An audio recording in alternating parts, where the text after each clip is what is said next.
Well, that was a fantastic intro, and I think at least half of it was true. So all the nice stuff, half that was true. It's great to be back here at BYU. I've had the opportunity to do a few of these lectures. Are we hot on the mic? Yeah. Can you guys hear okay? So. Is that better? Okay. I was just mentioning, is it Dix? I was just mentioning to Dix that I nail about every other one of these lectures, and last time I did pretty well, so might not be so great today, but I'll try my best. I'm excited to have the opportunity to chat with you today about Moki Mobility. As Professor Little mentioned, I am a serial entrepreneur. I've done 4 companies. I've had 2 exits. That means I still have 2 companies I have not exited. Moki Networks is a business that I started about 3 years ago. And in that business, we do cloud and mobile consulting. We build cloud and mobile solutions for businesses. One of my customers is here today. So he's probably got some things he could heckle me with if he wanted to. What I'm going to talk about, though, today is Moki Mobility, which is a startup business that we launched about a year ago. We spun it out of our consulting firm. And Moki Mobility is an interesting company that I think we could talk about a little bit, and we can talk about entrepreneurship. And I think we might learn a few things. Now, I did bring a few spiffs today. I have some really awful Moki Mobility t-shirts, 2 different flavors. I have some notepads and stickers. T-shirts go to the people that ask really intelligent questions, or even that ask any questions. And maybe 1 t-shirt for the best costume. Well, 2. The best boy costume, the best girl costume. But feel free to come up and talk to me after if you'd like to get a notepad or a sticker or a t-shirt or something like that, and you didn't get one during the presentation. So let's dive right in here.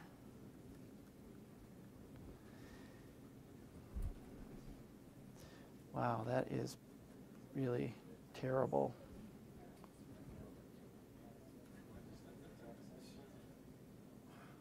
Okay. So, Moki Mobility enables reliable, secure, and remotely managed iPad and Android tablet kiosks. That's a mouthful. What we do is we help businesses that are trying to use tablets, iOS tablets, so that's the iPad, or Android tablets, the Samsung. They're trying to put them into scenarios where their customers use them. So it's scenarios like if you were to go to the Home Depot and you're trying to figure out your plumbing, maybe there would be an iPad there that would help you kind of look up the products that you would want to use.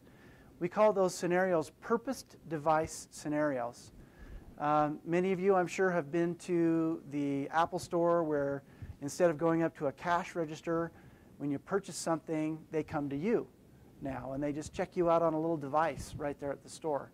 Those are the kinds of mobile device deployments that Moki Mobility is trying to enable for businesses. Just a little background for you on the tablet market. Tablets just hit the market just over 2 years ago, and they are taking the business world by storm. Now, in the consumer world, a lot of people love tablets. They want to sit on the couch, surf the web, do Facebook. Tablets are great for that. But in the business world, tablets are actually a super disruptive technology. One customer that we have was deploying hard kiosks in the lobby of all of their buildings as a directory. So when people came into one of their buildings, they could use an electronic directory instead of a directory on the wall to find the person or the business that they were looking for.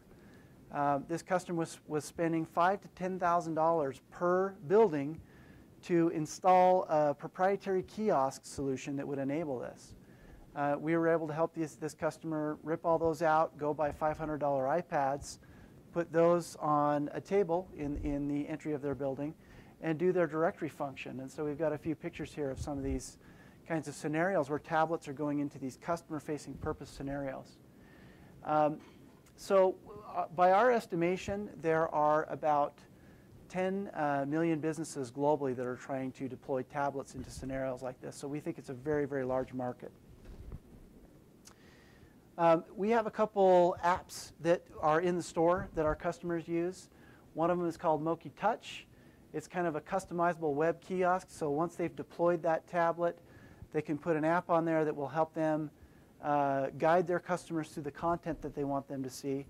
And Moki Touch Pro, which can also do digital signage.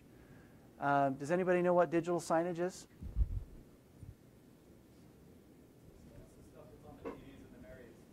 Exactly. That's digital signage. At the airport, anywhere where you see a sign and there's a computerized kind of system driving that, that's digital signage. That is an enormous market. So digital signage is getting disrupted by tablets. Multiple $1,000 units are being ripped out and tablets are being put in place.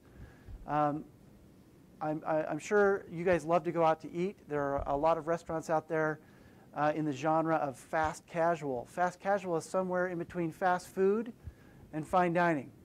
So fast casual is the kind of place where you go up and you kind of order your food and then you sit and they bring your food to you as opposed to a fast food restaurant. In fast casual, we're seeing a lot of restaurants come in and say, hey, we want people to be able to order with a tablet. So that's another scenario that we see coming up for this. We also have those solutions for Android. One of the things you need to do if you're going to deploy tablet computers into business environments, we have a customer that is a bank, and they want to put tablets in certain places in their bank for customers to use to look at products that the bank is selling, investment products. And as you might imagine, banks are awfully concerned about security of people's information. And they want to make sure that if somebody uses a tablet in their bank and browses through some products or checks their mail or something like that, and then they leave, they don't want someone else coming and using that tablet and getting a hold of their bank account. So there's this remote management use case that we need to solve for them that allows them to put policies and configuration into place on these tablets and to be able to remotely manage them. And that's one of the things that we do. And that's kind of a security function and a policy function for these tablets. This is an architecture slide. It kind of shows how our stuff is built. Kind of technical, but essentially there's a platform to power all of this, and then there's some apps that make it happen. And I think what I'll do is skip to this page that shows some of our customers and partners, and then we'll go to a few case studies of some businesses that are using our solution. So we released our product in beta just about 60 days ago, and these are some of our customers and partners that are already using the solution. There are very large retailers, can't mention them, but you would know who they were, who are looking at using our solution for upwards of 5,000 to 10,000 devices per retailer, and there are hundreds of retailers out there like that. So our business model is SaaS, software as a service. We sell this solution as a subscription service that our customers can use, and we feel like we can go out to all of the Fortune 500 and thousands of businesses that aren't in the Fortune 500 with this solution. So I think I saw a question. Yeah, I was just wondering how you go about determining, I guess, what tablet to use in each one of these scenarios, or if you're seeing like Androids are typically cheaper, so you see more companies buy those versus iPads that can be public facing and be touched by everybody, or yeah. you see a higher percentage of iPads that are cheaper. So the question is, these businesses that are trying to deploy tablets for their customers to use, are they buying iPads? Are they wanting to do Android? What are they trying to do? What we're seeing is that a lot of businesses want to do iPads. There's a perception of quality there. Consumers love iPads. And there's also this perception of security because the iPads are tied to Apple's store and Apple's device management platform. And so a lot of our customers are wanting to go for iPads. Especially the larger businesses. I think Tim Cook said in his keynote last week that 97 or 98% of the Fortune 500 are trying out iPads. We're seeing that to be the case. We're seeing a lot of smaller companies thinking about Android devices because they're cheaper and they're a little bit more flexible with regard to what you can do with them. So that's a great question. Want a t-shirt? Sure. Okay. All right. Okay, next question. With the service being just released, have you had any people come to you for that, or will you develop for the Windows platform? So the question was, what about Surface and Windows 8? We're going to do it. It's just so new that we haven't had customers ask for it yet. But we're programming to that platform as well. So we support iOS and Android now. We'll add Surface, and we hope that it provides something interesting to our customers. I do think that Surface is going to have a little bit different place in the market. It's perceived as a little bit less of a consumer device and more of as a business device. It's got a keyboard and a bunch of ports and things. And so I'm not sure if it's going to be used in these customer-facing scenarios as much as the other tablets because they're simpler. But we'll see. And as you know, entrepreneurs follow the money, right? So we don't care which one wins. We don't care what customers want. We just want to do what customers want us to do. So if customers choose Surface, we'll be all over that. Next question. T-shirt? All right. These questions are starting to roll. I think this T-shirt thing might be working. By the way, we are going to run out, so get your questions ready. Yeah. So, like, my dad's a dentist, and, like, he's felt a lot of pressure from other dentists and conventions to, like, roll iPads into his business when really there may or may not be a real business need there. Like, have you found, like, some clients, like, think, okay, we'll try this out, and then say, actually, it didn't add a lot of value? Like, I see certain ones there where it could be, like, a huge deal, and other ones where it's kind of like hype, and they're just doing it for the hype factor. Like, is that like a real thing you guys come up against? Do you find a lot of clients end up being like, oh wait, we don't really need iPads? That's a great question. So the question is, he thinks there's probably some businesses that can really use this, but maybe there's some businesses that might roll it out because it's hype, but maybe it doesn't provide a lot of value. And I think the answer to that is definitely yes. We've seen businesses roll these out where it could provide a lot of value, but maybe they don't think through what customers might want to do with them, or maybe they have bad content. And so to answer that question, I'll take you through a couple use cases that are videos, and I think it'll help answer that a little better.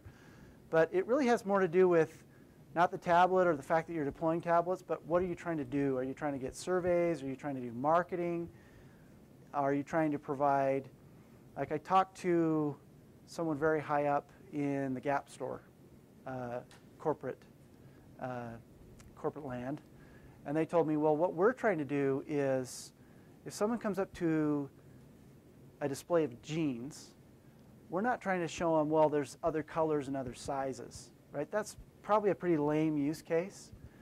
We're trying to show them, what do those jeans look like on a model?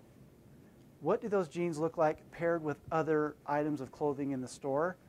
And so what they're trying to do is sell an experience to you, not jeans. And so I think the customers that think through those use cases the best are the ones that get the best outcomes. T-shirt? All right. Everybody signed the waiver, so if you get hurt by a flying T-shirt, you cannot sue Moki Mobility. Okay, so we're going to do 2 more questions. I'm going to take one up front, and then I'm going to go to you. Okay. Do you guys do point of sale services? I thought I heard you mention that. So the question was, do we do point of sale? We do point of sale. We don't have a point of sale application. We have a kiosk application that locks the device down and a management solution for you to control and manage that device. And we work with ISVs, independent software vendors, who build point of sale apps to integrate to our solution. So we. Sorry, do you know what the fees are on that? On point of sale? Usually the. It's like 2.7. Yeah. Usually it's 2 to 3%. Okay.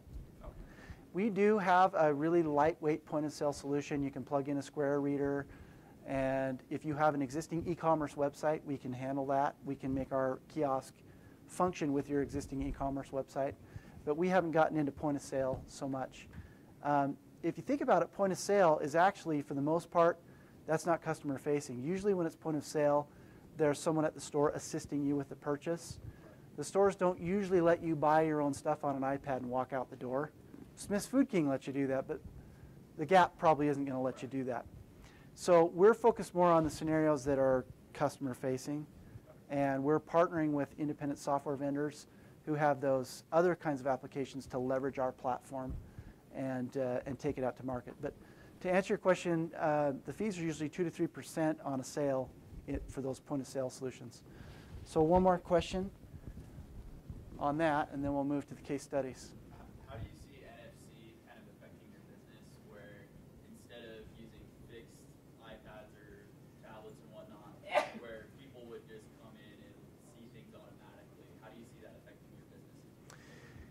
NFC is going to be a revolution because let's talk about Walmart. Walmart is thinking about putting 30 tablets in 10,000 stores. Now that sounds like a lot of tablets, but how many people walk into a Walmart every day with their own smart device? Thousands per Walmart. And so I think that when NFC really comes into play, it could change things very dramatically, because you could, instead of having a kiosk sitting there, you could walk up and just wave your phone by something and get all the information that you might get from a kiosk. So NFC could be a revolution, but you know, it's just, it hasn't gotten traction yet in a big way, and so we're just kind of watching that one to see what happens. So is it something you think you'll integrate into your business in the future? Absolutely, yeah. If it happens, we're watching it closely. You know, NFC got off to a big start in Europe, and then it fizzled a little bit, and there's a lot of people worried about here in the States. You know, there's this perception that maybe near-field communication could cause cancer. You know, there's people that have perceptions like that. And, you know, Apple hasn't put it in their stuff, and some of the Android devices have it. So until it's ubiquitous, we won't worry about it. Oh, sorry, I Riley'd it. Just kidding. Just kidding. Just kidding. The guy's a stud. I love his guts. I'm just kidding. Okay. Do you guys want to see a couple case studies, videos? Yeah. Real quick. Can we get audio? Yeah.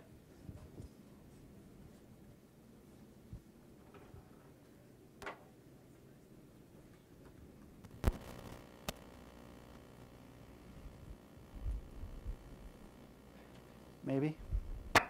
Oh, yeah. Okay.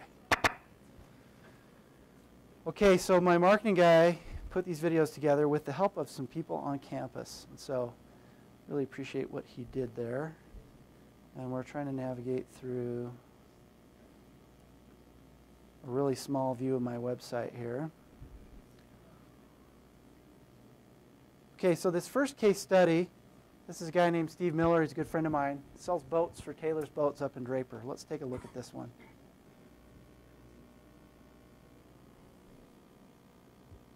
You guys see that okay?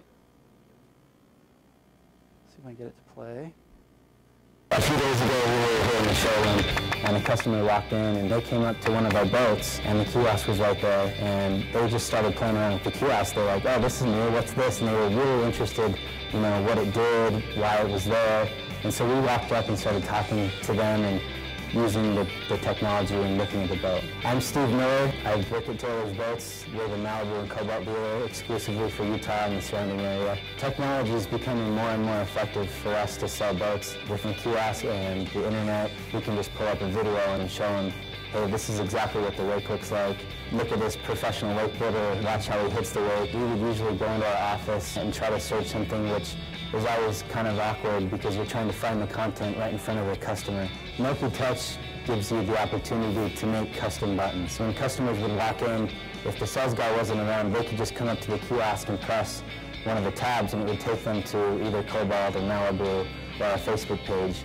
And then they could kind of navigate around really easily because they only had maybe 3 or 4 or 5 choices to visit. So Moki Touch was awesome because we don't have to worry about people getting into sensitive information or whatever because the home button's locked. Back in the day, we didn't use a lot of technology. Often they'll ask to go to the lake. Usually going to the lake entails hooking up a truck to the boat. We got to make sure there's gas in the boat. We got to make sure there's gas in the truck. And we got to drive 20 to 30 minutes to a lake. When we get to the lake, it's an $8 launch fee. So all those costs start to add up. And so for us to go to the lake is a big deal. It takes a long time. It's at least a 2 or 3 hour event. When we have the kiosk, you don't have to drive all the way to the lake now. When they're watching the video and the boat's right next to them, they get really excited because they can see how big the wake is, how small the ski wake is, or how well it does in rough water because they're seeing the video and that's the boat they're looking at. And so Moki Touch shortened our sales cycle. It built rapport a lot faster with the customer. And the third thing it did was it got the family a lot more excited because they could see what was going on with the boat on the lake. Okay, so a trick question for you. What does Steve Miller sell? It's a trick question. An experience. Awesome. Okay, so that's how he doesn't sell boats, he sells an experience. That's why I'm not the quarterback. Those don't fly very good. Yeah.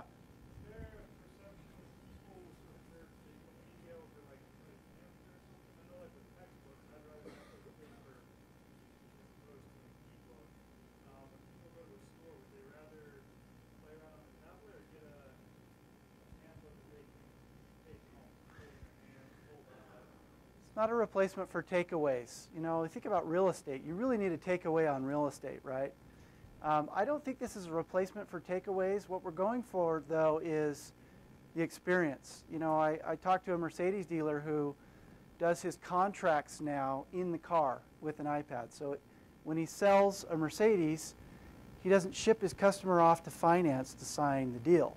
He sits in the car with an iPad and they go through the paperwork there. And so I don't think it's so much about saying, hey, we're disrupting pamphlets. I think it's about saying we're doing things differently and we're making it more interesting, making it more interesting for customers and making it more interesting for retailers, helping them to try to get that experience there. Yeah.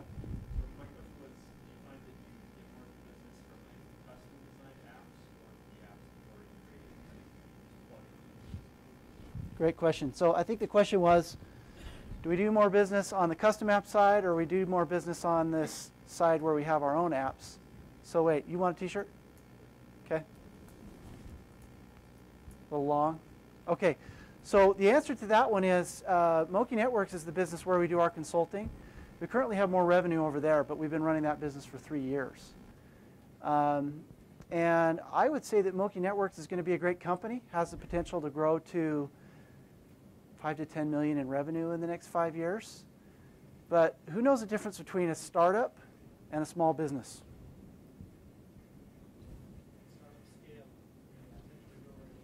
Bingo. So, sorry, a startup has the potential to scale. Okay, so we just barely launched this solution. We charge $5 per device per month. This has the potential of scaling from a revenue perspective well beyond a $5 to $10 million a year business. This has the potential to scale to a $100 million business. We've looked at our total addressable market size for this business. We think the total addressable market size is well north of $1 billion. Now, if we get 10% of that, we're a $100 million business. There are companies in our space right now that are doing anywhere from 10 to 100 million a year. They're not quite playing exactly in our market. They're playing in another part of the market. And those businesses are scaling dramatically. So for us, the issue is one of scale and the potential to scale, not necessarily where we are in the cycle yet. That is a fantastic question. So you got the scale question right? That was pretty close. Not too bad. One more case study? Yeah. Fire away. Oh, I just been curious since you started about how much like implementation you have to be a part of the company. Do you have to send a consultant out to implement these base things, set them up, or is it something the customer can do independently without any help? Independently without any help. If their content's ready to go, like Steve Miller, for example, he had content that was already on Malibu's website, and there were YouTube videos that he already knew about. He was able to go into our system and just put in a playlist. So the whole consulting side of your business is just the custom development side then? Just the custom development. They're really separate companies. Travel or anything? No. No, we do, our consulting business does strategy as well. So if a company comes in and says, hey, one of my customers that's here today in the healthcare industry, when we engaged with them initially, we did a little strategy work. And typically, it's not trying to help them figure out what they want to do. It's trying to look at what do you want to do and how might we accomplish it. So we do a little strategy work and we do consulting on that business. But the two businesses really don't have a lot in common other than they both start with Moki. So, all right. So hey, what time are we done? 4:20. Okay. So we got time for one more case study and a few more questions. Ready? All right. Okay.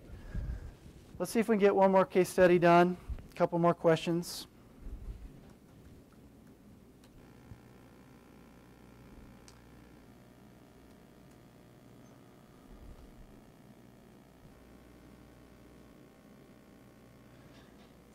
This is a really cool business. Before we added our iPad kiosk, this shelf was full of about 24 t-shirts. Now it's full of 500,000 products. I'm Alex with Fans.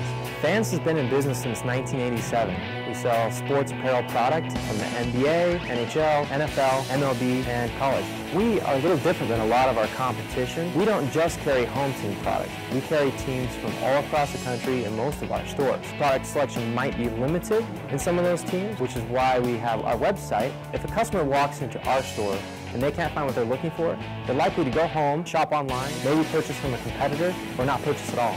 With Moki Touch Pro, we now offer a portal to our online store, which is a warehouse full of thousands and thousands of products. Now, we can make that sale happen today. Moki Touch Pro allows us to manage content on these iPads, from the card swipe to the hot product links, the ability to lock down the home button, to be able to control the address bar, the ability to clear the customer data after they've made their purchase. Ever since we've launched, I've had no concern about security. We knew we wanted to use the credit card swipe so the customer, when they got to that checkout process, it was very easy to just swipe their card and be on their way. We're helping sports fans be sports fans by providing sports apparel products that they can wear to the game or just night on the town.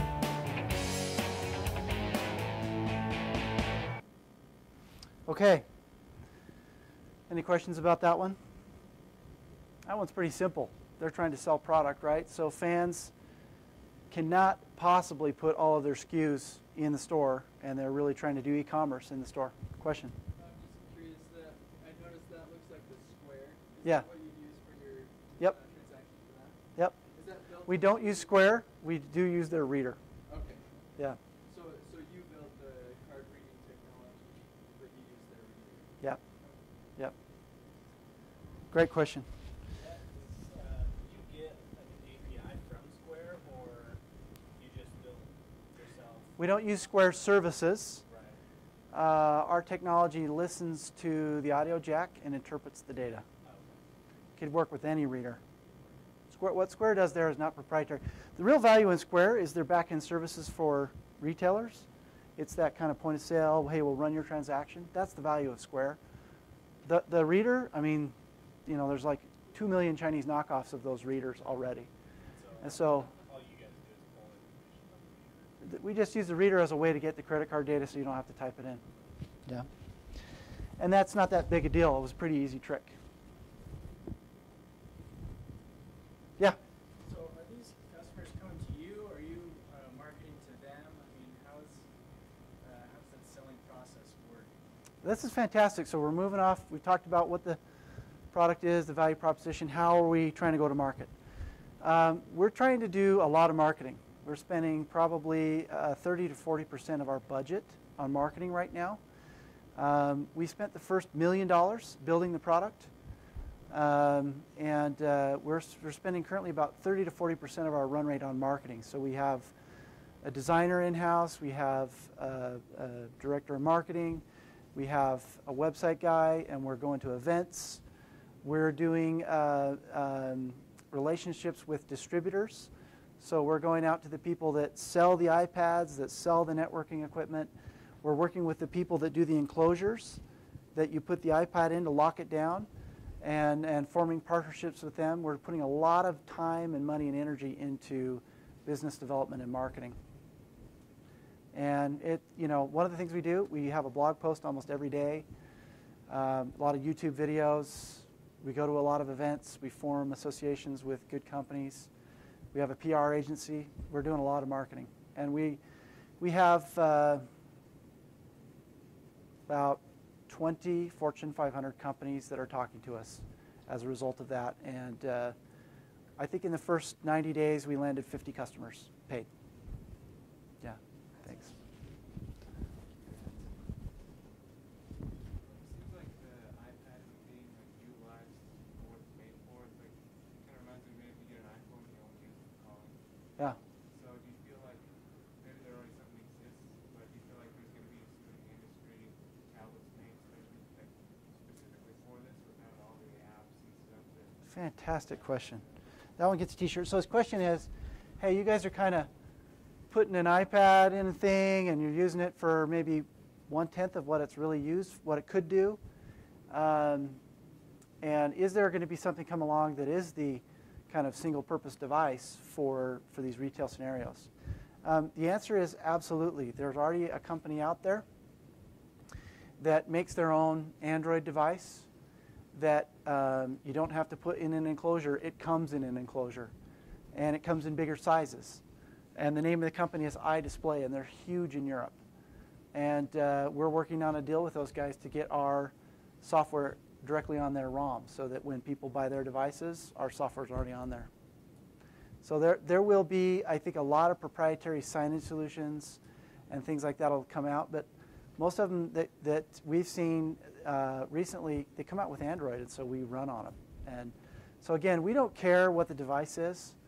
We just care that we solve the problems that customers need to solve to get this done.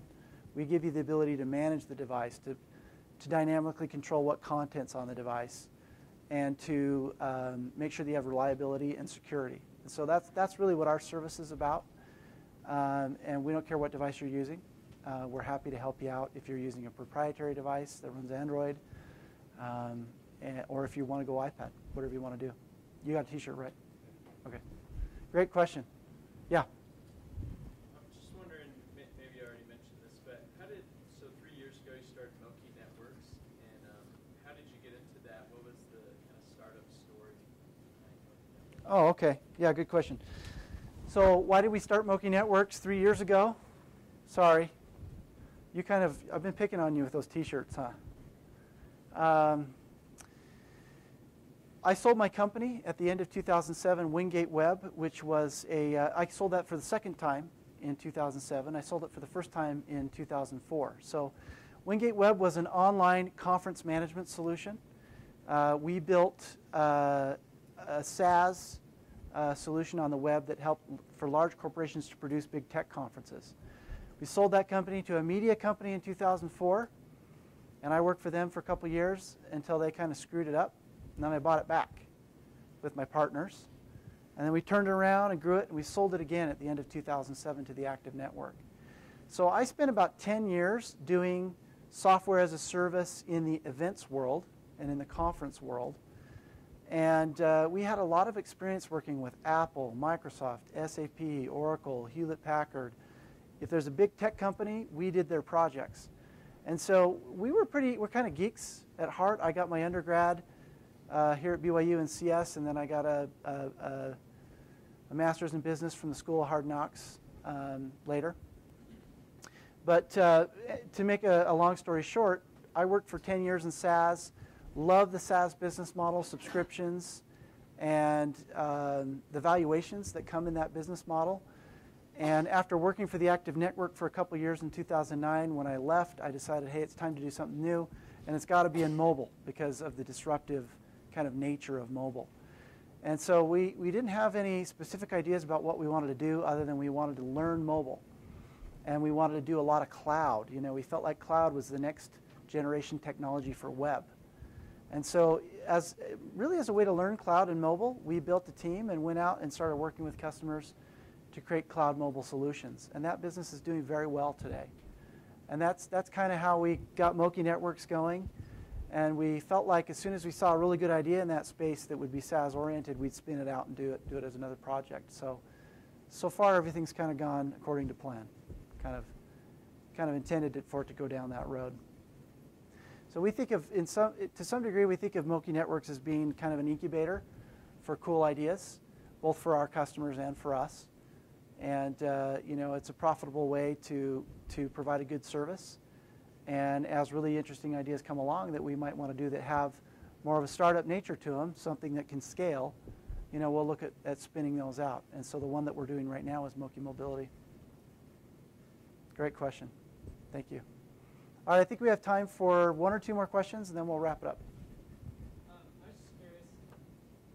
I wasn't aware of the ability to, as far as on the iPad, to lock down the functionality of the home button. Is that something that, can that be done, or is that something where you're rooting the device and then installing your software on it, and then they have to use that specific device? Okay, a technical question. Awesome. T-shirt? Sure. Okay. It's kind of tricky with the projector there. The question was, how are you guys locking down the home button? Are you rooting the device? What's going on? So let me just take you back to the architecture diagram, if you'll permit me to do so.